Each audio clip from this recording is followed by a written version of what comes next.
Hello and welcome back to my channel. My name is Ali and here I just talk to myself about books and then someone, maybe you, may or may not watch this at a later date. Today we have another wrap up, so let's go through every book I read in June.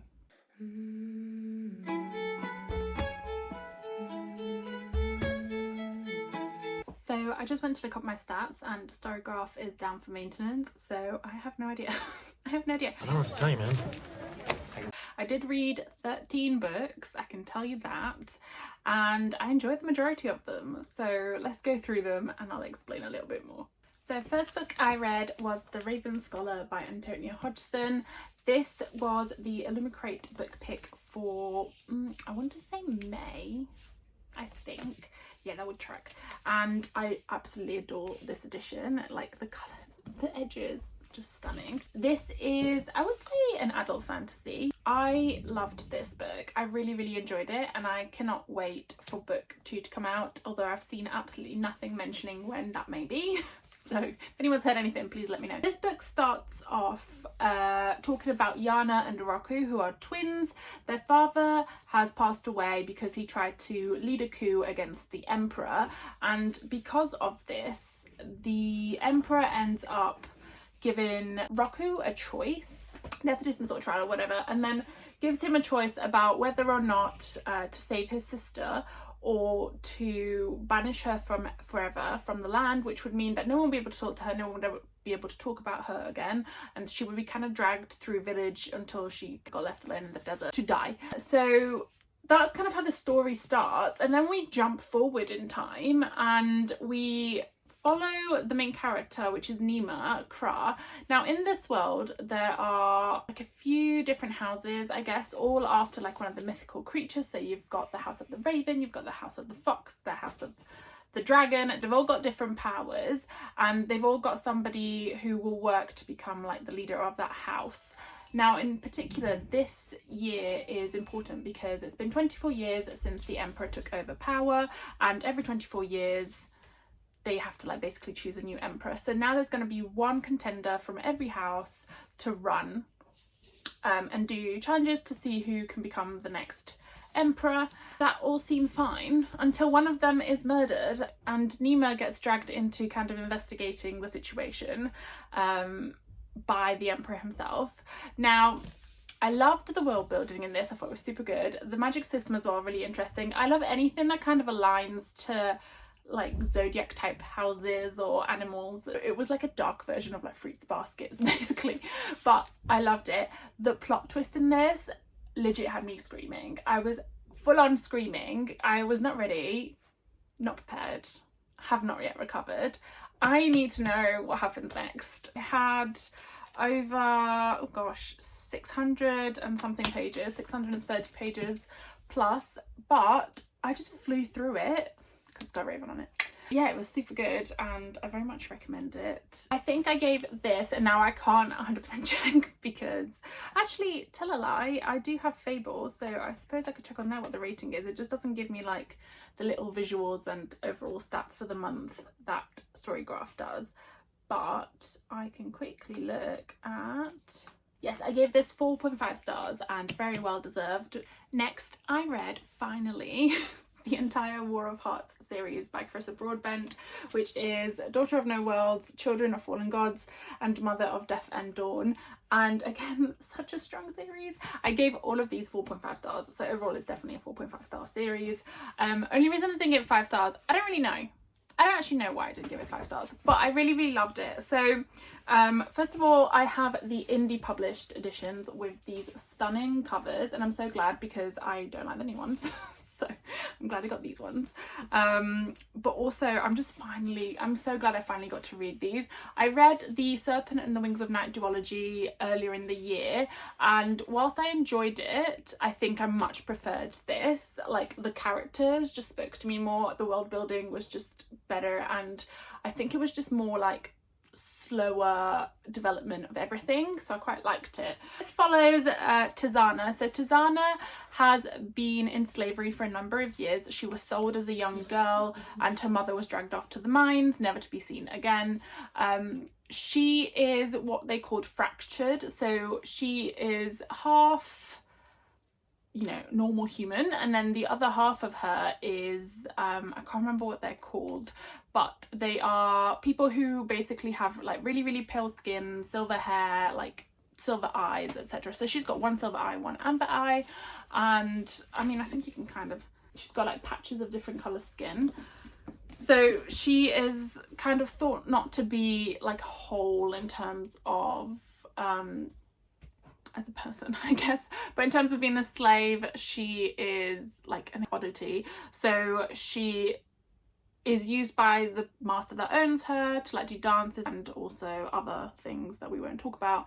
But anyway, she's had a really rubbish life essentially. At some point when she was younger, he told her that she could buy her freedom if she paid him a certain amount of money. So she scrimps and saves over the past like 10 years to make up this money, goes to pay off the debt to finally be free, and he essentially laughs in her face. She ends up killing him, spoiler alert, but this is all in the beginning anyway.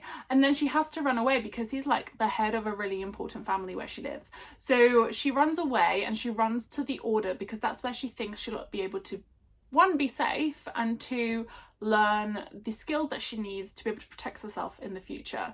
So she runs off to the Order, and there she meets other people like her, but like the full version, so they're all got like silver hair and stuff, and they agree to take her in and to train her. But so you've got, oh gosh, I really need to remember what they're called. Like you've got Solaries, who basically are like the heat power, power of fire and power of sun, and then you've got what she is, half of what she is. They have more like intrinsic powers, so they can like read the mind, make you go a little bit crazy. They can utilize the power of darkness and shadow and mist. So she ends up being put with this guy called Max, who and helped to end the war a few years prior, but has since then like decided he does not want to help the Order. He used to be a captain, he's left everything, and that's because of what was done to him during the war and what he was asked to do. And you kind of find that out a little bit later, and I don't want to spoil it too much, but essentially she gets put with him to train. He reluctantly eventually starts training her, and then this whole like massive plot twist kicks off, and off we go on this wild ride of a series, and I really, really loved it. I actually said in one of my previous videos that Tazana was one of my favourite characters. So is Max, to be fair. He's very damaged, you know, there's a lot going on there. Yeah, I really loved these books. I thought they were funny, like the dialogue was funny. I actually laughed, which is good. The world building was really interesting. I thought the complexity of the actual story and plot as we progressed through the 3 books got better and better, and I actually ended up really, really loving some of the characters that are not necessarily good, not necessarily bad. So, you know, the morally grey, or are they even morally grey? Just the grey kind of characters. And actually I would say probably some of my favourite characters are the other 2 that end up slowly taking like over the POVs.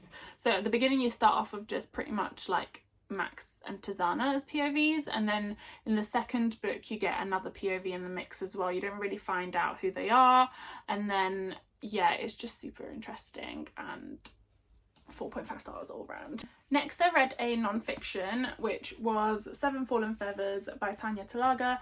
Tanya Talaga is an investigative journalist and wrote a book essentially covering the 7 deaths of 7 Indigenous high school students between 2000 and 2011 in Ontario in Canada. They had to move really far from their families, like thousands of kilometers away from their families, to be able to go to a school that actually had funding, was able to give them opportunities for their future lives.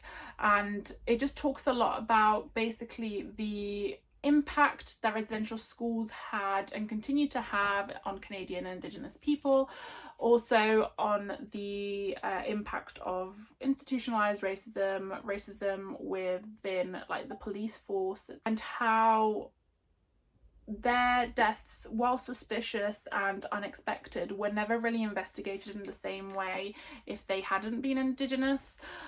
They were never really fully understood, fully explained, and no one really seemed to care, and they took a lot longer than they needed to, and they were ruled like accidental when they were not accidental. So in some cases, some of these people were murdered and they never got to the bottom of it. They never arrested anyone because they just ruled it as kind of like a, oh, it's a thing that happens. So yeah, it was really interesting to read. It was quite hard to read, to be honest. It was definitely mind-opening and made me quite sad, quite angry, frustrated at the fact that like these things are still going on. It's not something that is necessarily in the past. And yeah, I just thought it was a really good read. I got this whilst I was in Canada because I'd asked the bookshop sellers about I wanted some like First Nations Indigenous author books from Canada specifically because I wanted to understand a little bit more that side of Canada, and this is the first one that they recommended and said it was really good, and it was. And then I've said time and time again that I do really love investigative journalism, so the way that this was written as well was really interesting, and I really like devoured it. Super engaging. But yeah, it was definitely not an easy read, and I wouldn't recommend it for everybody. But if you do want to know a little bit more about the darker side of maybe Canada and the impact that history and current events have had on Indigenous and First Nations, please do check this out. I think I gave this 4.5 or 5 stars. I can't remember. Not me looking up what the characters were called in this book when it's literally in the title. So yes, this is the next book I read, which was Yumi and the Nightmare Painter by Brandon Sanderson. Again, loved it. I had such a good reading month. Like honestly, there was probably like one book that I didn't overly enjoy, but even that one I would like read the sequel, so I'll go over that in a minute. But such a good reading month. I'm pretty sure I gave this 4 stars or 4.5 stars as well. So this is one of Brandon Sanderson's standalones, special Cosmere projects he did. Was it last year or the year before? Can't remember, but I thought I wanted to read his writing. I've wanted to like read Brandon Sanderson for a long time, but I've always been absolutely terrified because of the amount of books he has and also the fact that they are just mammoth series. I know they're mostly split into like trilogies, but it is part of a bigger world.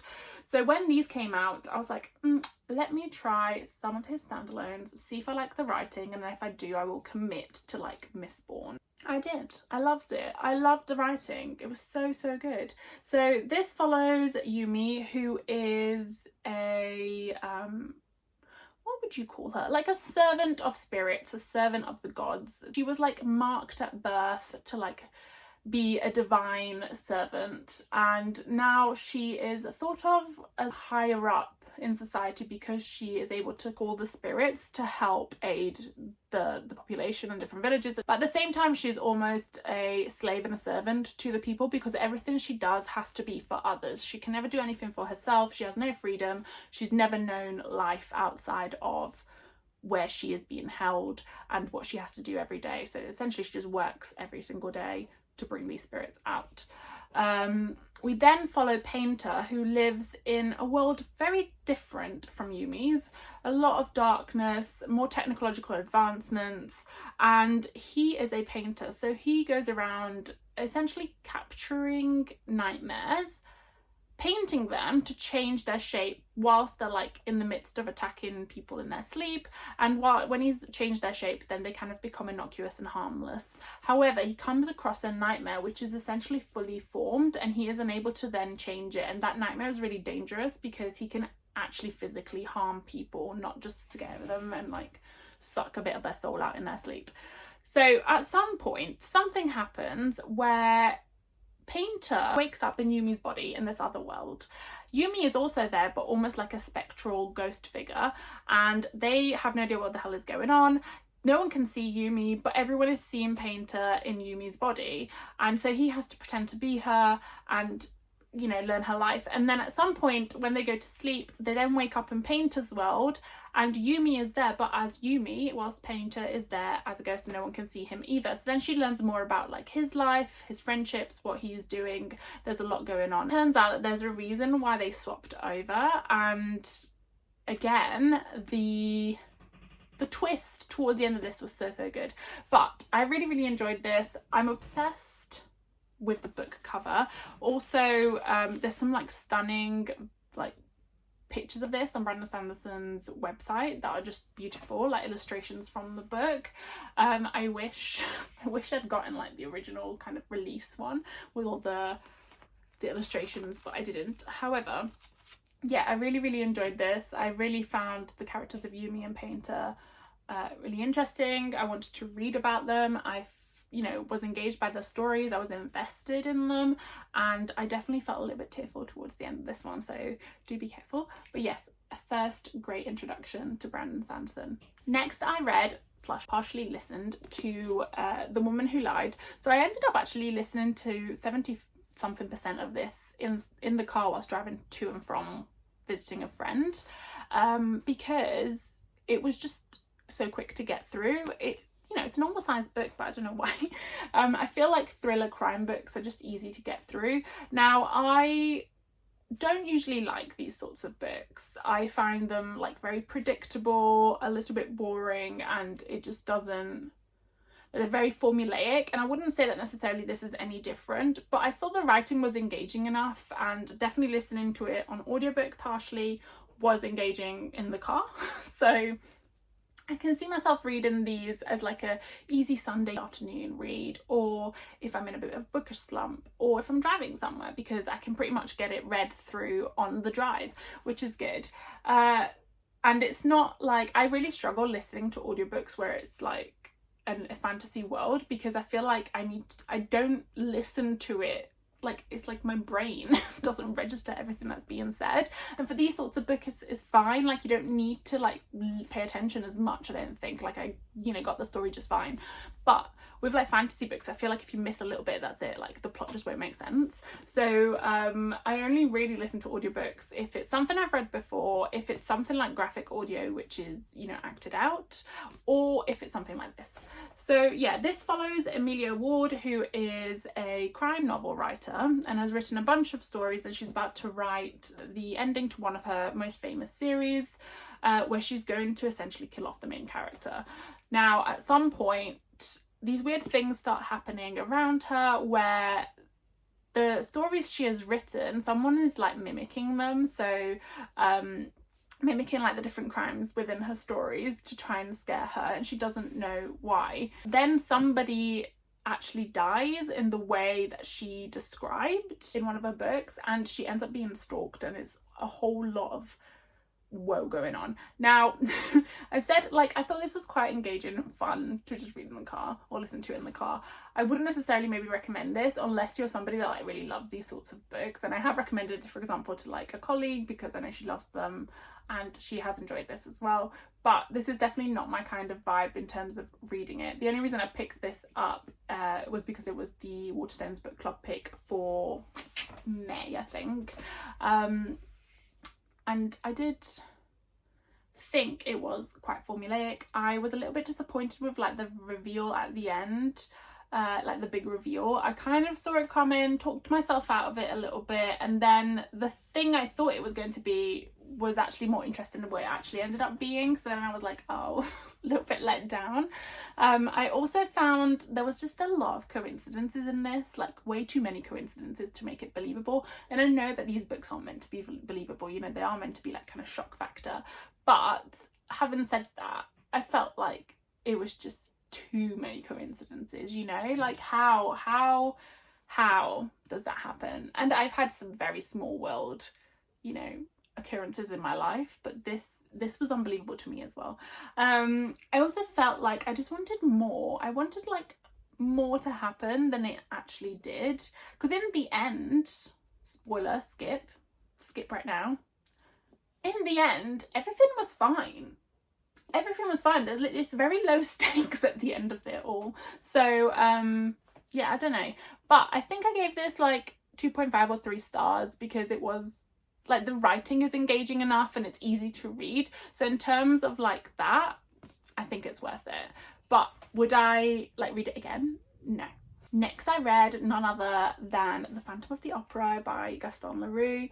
My dad bought me this stunning Penguin copy and I tucked it away, as I do with all my classics. But this is actually the only, first and only, penguin cloth bound classic that I own. I've slowly started rebinding my classics in cloth myself, but it's not the same. So this is a beautiful edition. I've said this before, there's a whole reading vlog where I essentially go through the Phantom of the Opera, so I won't kind of go through it in too much detail, but this was a story written by Gaston Leroux, who is a French author, about this character called the Phantom of the Opera that essentially haunts the opera house in Paris and is obsessively in love with Christine, who is this young woman who eventually becomes like the leading singer of the opera, who also is in love with someone else called Raoul, who loves her back, etc. So there's this whole like love triangle.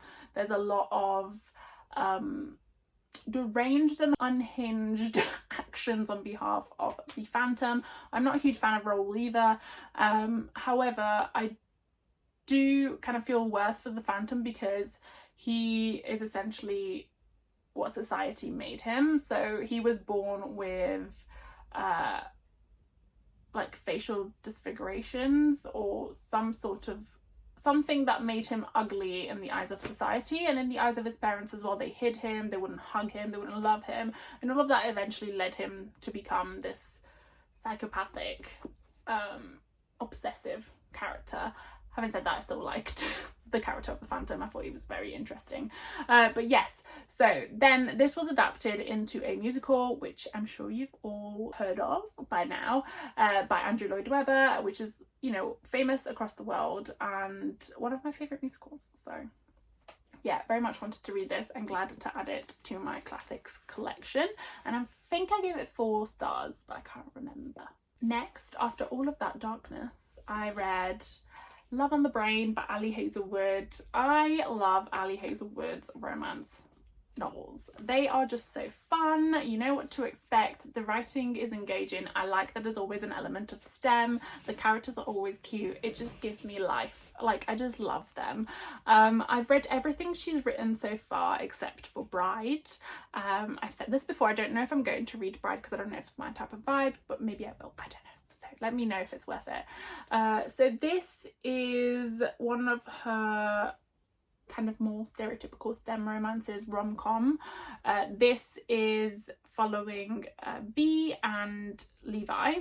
Bee is obsessed with Marie Curie, and the only thing she ever asks herself is, what would Marie Curie do? She actually runs an entire like Twitter account or blog X account, I don't know if it was before or after it changed to X, called What Would Marie Curie Do, and is very kind of popular online in like the science scene. But essentially she is offered the opportunity to work on this project with NASA, developing a mind mapping reading program for astronauts, and she asks herself, what would Marie Curie do? And Marie Curie would obviously take the job, so she does. However, when she starts working there, she quickly realizes that like the guy who absolutely hated her in grad school, Levi, is also there, and she doesn't know why he hated her, or did he? But it makes things really awkward and it makes it hard to work with him. So this is kind of like the setup of the story, and you know, if you want tropes, it's like a he falls first type vibe. And she is oblivious, which is kind of like one of my favorites. It's also very like Sunshine Grumpy vibes. This was pretty much a blueprint of The Lover Hypothesis, but with different characters. But it was so similar, and I'm not mad. I'm not mad because Lover Hypothesis, I absolutely adore that book. I read it time and time again. I actually am due a reread because I need that happiness in my life. I need a bit of Adam and Olive. So I've actually got a beautiful little candle of Adam and Olive from Lunar Bookish Flames. So that's how obsessed I am with them. And also just look how cute it is. It smells like heaven. But yes, so I did not care that it was so similar because I liked that it worked for me. This is the sort of formula that I enjoy in a romance book. I've said before, rom-com type books I enjoy more than like straight up romance, and definitely straight up more than like contemporary romance. I have tried different things and I just come back to these time and time again. Ali Hazelwood, BK Borison, they're my gals when it comes to romance writing. But yes, very much enjoyed this. and I've actually got Not in Love and Some Problematic Summer Romance to read, and I can't wait to get to them.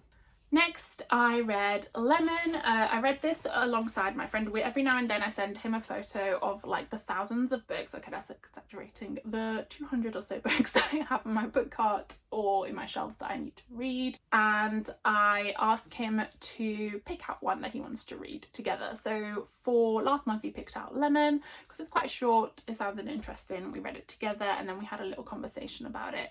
So this follows the sister of a girl that was murdered when she was 18 years old, a few years prior, and it follows her sister and kind of the impact that her murder had on her, as well as the other characters that were involved in the investigations. We have three main POVs, so we've got the sister, we've got the girlfriend of one of the suspects, and the guy that the girl that got murdered was seen in a car with, supposedly just before being found, and also a schoolmate of both the girl that was murdered and this girlfriend.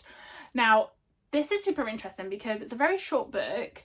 You never really get definitive answers about what happened, but there's a lot of information where you can infer what's happened, right? And there is another crime within the crime that you end up discovering as you read through.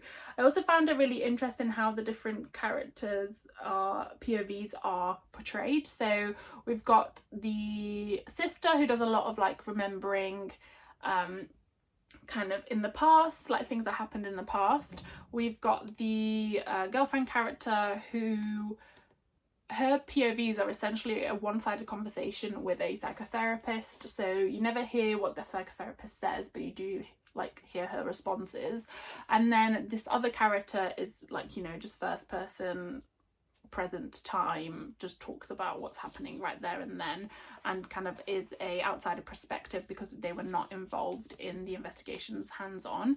But yeah, I really enjoyed it. Also, every chapter jumps not only POV but also in time, so you cover quite a bit of a span of time. So I think it goes from like 2002 to 2019, so about 17 years.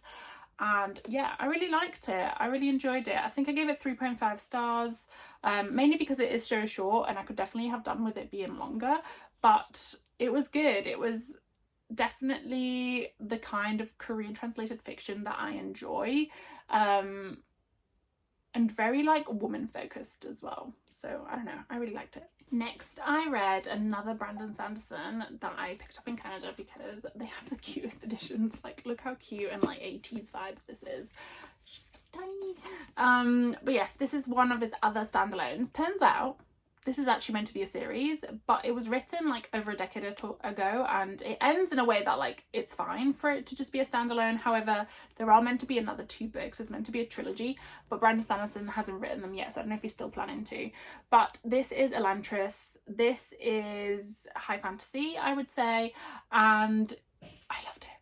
I loved it. I loved it. This is more kind of like, you know, your stereotypical classical fantasy type vibes. So we follow 3 characters, 3 main POVs. So we've got Roden, who is the Prince of Arelon, who ends up being cursed by this curse, which used to turn people into these godlike creatures that everyone worshipped and gave them like immortality and powers. However, now turns them into kind of broken humans that never die, but just essentially suffer forever, that everyone has banished and locked up in Elantris. So his dad, the kind of king of Arelon, ends up banishing him from the kingdom and locking him up in Elantris. So that's that story. We then have Rathan, who is a high priest of Fjordell, who has come to Arelon to try and convert them to his religion.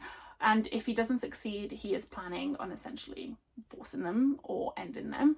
And then we also have Serene, who is the princess of Teod, who comes over from Teod to marry Roden. However, on her trip there, whilst she's pretty much nearly in Arelon, she finds out that he has passed away, and as part of the laws of the country, if that happens whilst 2 people are engaged, they automatically are married, so the marriage stands, and so she ends up becoming a widow at the same time as she becomes a wife, pretty much instantaneously, without ever having met Roden. They've only like sent letters to each other, etc.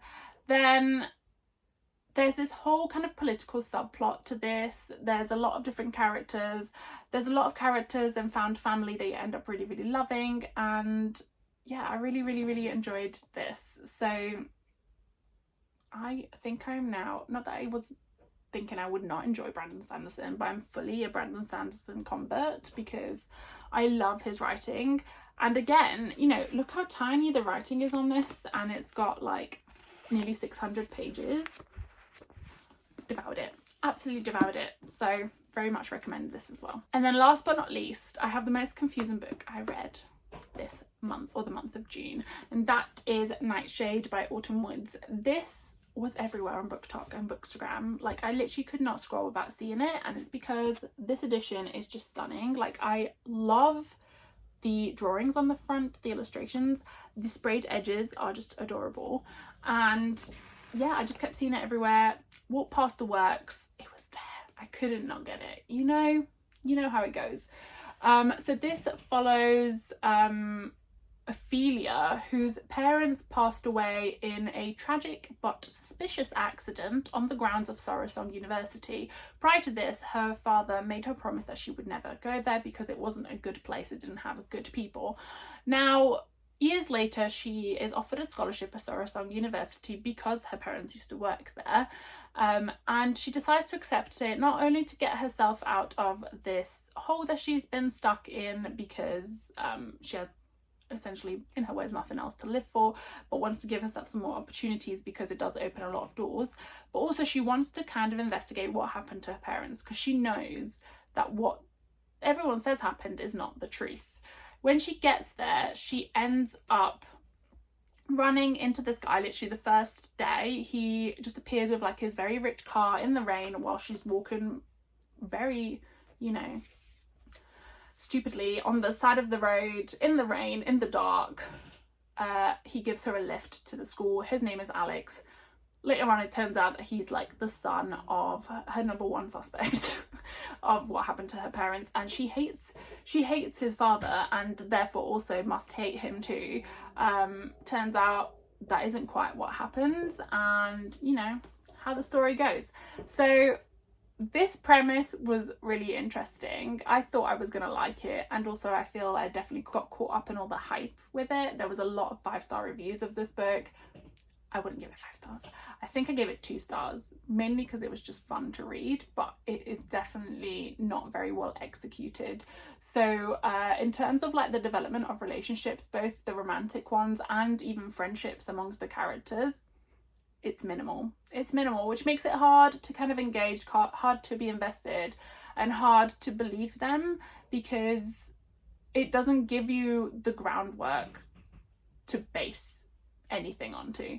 So definitely the friendships I didn't get the whole just like different mafia sons and daughters, and you know, like the Russian mafia, the Italian mafia people, apparently they all go to this school, but it was just like a random thing thrown in. Like, it didn't really add to the vibes at all. It didn't give anything to the book, and it's not really explored in depth. So I didn't really understand the point of it. It could have just been rich people. It didn't have to be like the mafia.